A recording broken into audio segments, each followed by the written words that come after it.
기대해 나에게 주신 하루를 때론 피곤하고 일어나기 싫고 널 깨우는 알람 소리에 짜증도 나겠지만 안녕하세요. 오늘도 부른 말씀 권순민 목사입니다.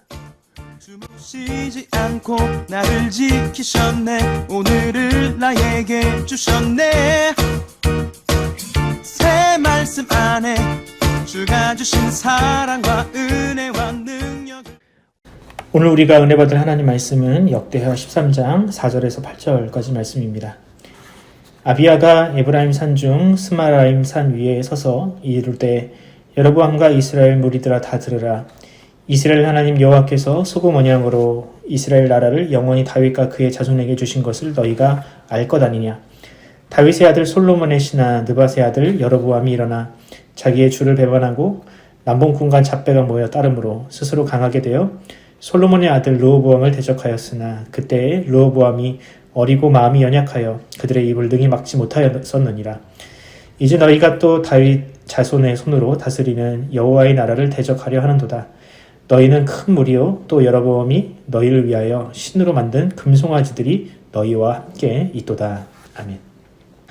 오늘 설교 제목은 아비야도 다윗의 후손이었다입니다.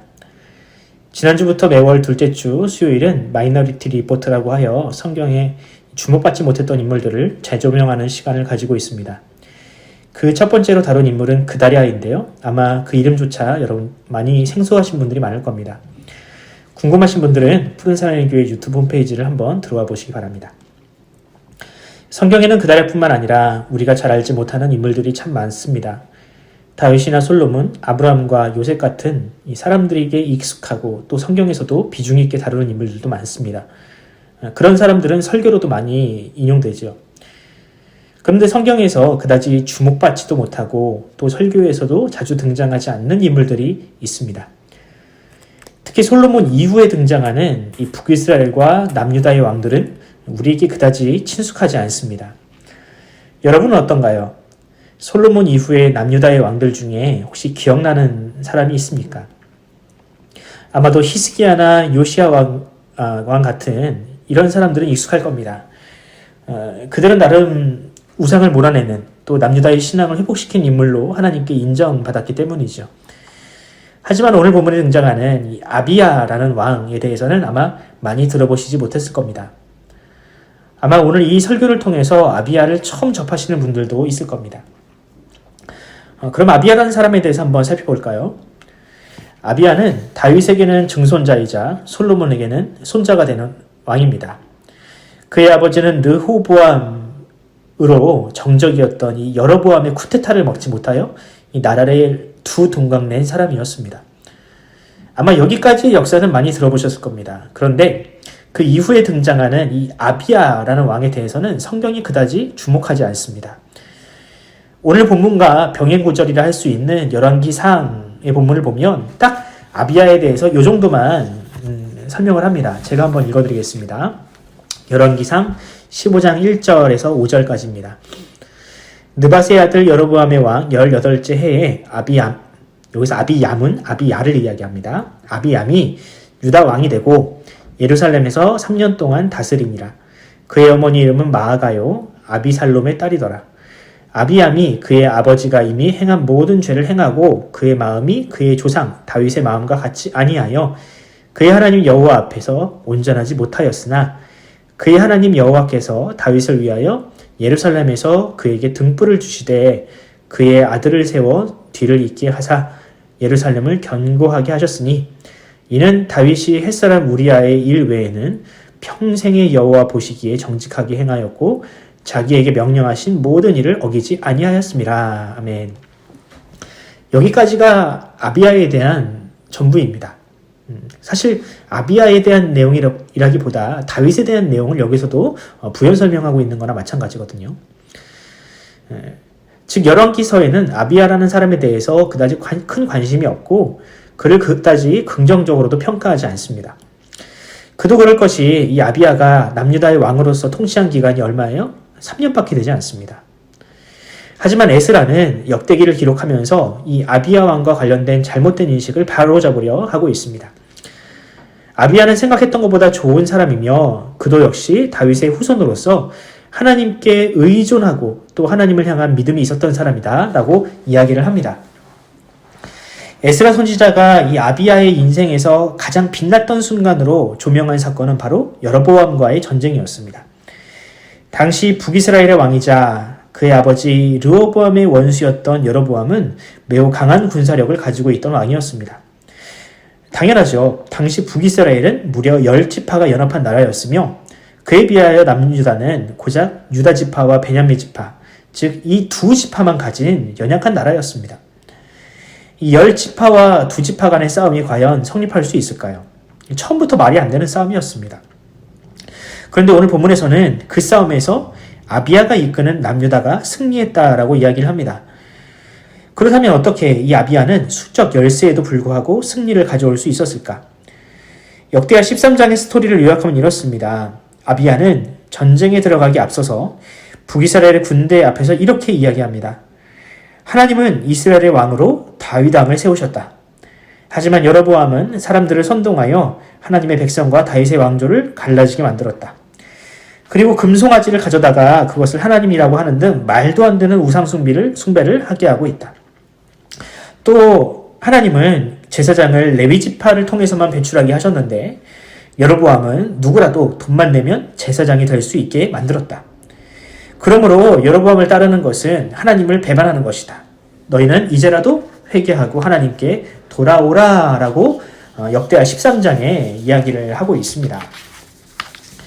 이것이 바로 아비야가 북이스라엘 사람들에게 한 선포였습니다. 과연 결과는 어땠을까요? 이런 호소에도 불구하고 북이스라엘은 회개하지 않았으며 오히려 아비야를 포위했습니다. 이렇게 이 북이스라엘의 승리로 거의 넘어온 것 같이 보이던 순간 하나님은 그 전쟁에 개입하셨습니다. 하나님은 남유다의 군대에게 용기와 힘을 넣으시고 불어넣으시고 이로 인하여 다수였던 북이스라엘의 군대가 오히려 후퇴하고 이 남유다의 군대가 적군을 물리치고 무려 80만의 군대 중에서 50만의 군대를 섬멸하는 그런 기적을 일으키셨습니다. 이것이 바로 아비야라는 왕이 역사에 남긴 위대한 승리입니다. 물론 그의 통치가 길지 않아서 더 내세울 것은 없었지만 에스라는 아비야 역시 다윗이 가지고 있었던 그 신앙을 가지고 큰 승리를 이루었던 하나님의 도구였다라고 기록하고 있는 것이죠. 그렇다면 우리는 이 아비야의 승리를 통해서 또 그의 대적이었던 이 여로보암의 패배를 통해서 어떤 교훈을 발견할 수 있을까요? 저는 아비야를 보면서 그런 생각을 하게 됩니다.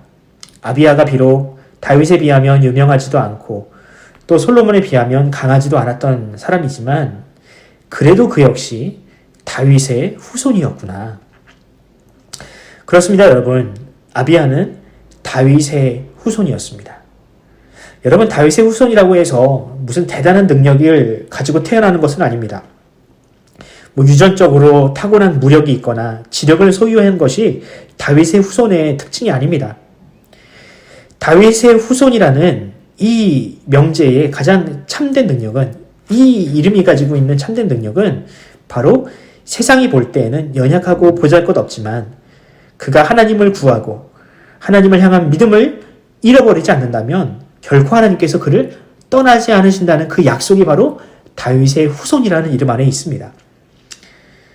이 다윗의 후손이 가진 능력이 바로 이 아비야를 통해서 가장 잘 드러난 것이죠. 그의 힘과 능력만으로는 여로보암을 감당할 수 없었지만 그가 하나님을 의지하고 하나님을 찾을 때 하나님은 그런 아비야, 다윗의 후손이었던 아비야를 도우셨습니다. 그렇습니다, 여러분. 하나님은 절대로 자신과 언약을 맺은 백성들을 버리지 않으십니다. 이것이 바로 아비야를 통해서 우리가 배울 수 있는 그 시대, 또 우리 시대에도 줄 수 있는 하나님의 음성입니다.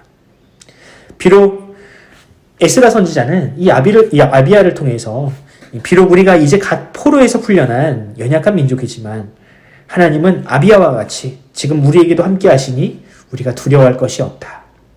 아마 에스라는 이런 메시지를 자신들의 백성들에게 주고 싶었던 것입니다. 사랑하는 성도 여러분, 우리는 다윗의 후손이 아닙니다. 하지만 우리는 다윗보다 능하시고 또 십자가 위에서 하나님과 피로 맺은 언약을 맺으신 예수님의 제자들입니다. 아비야가 이 다윗이 맺은 언약의 수혜를 입었다면 우리는 지금 예수님이 맺으신 그 언약의 수혜를 입고 있습니다. 그러므로 하나님이 아비야와 함께 하신 것처럼 하나님은 지금 우리와도 함께 하십니다.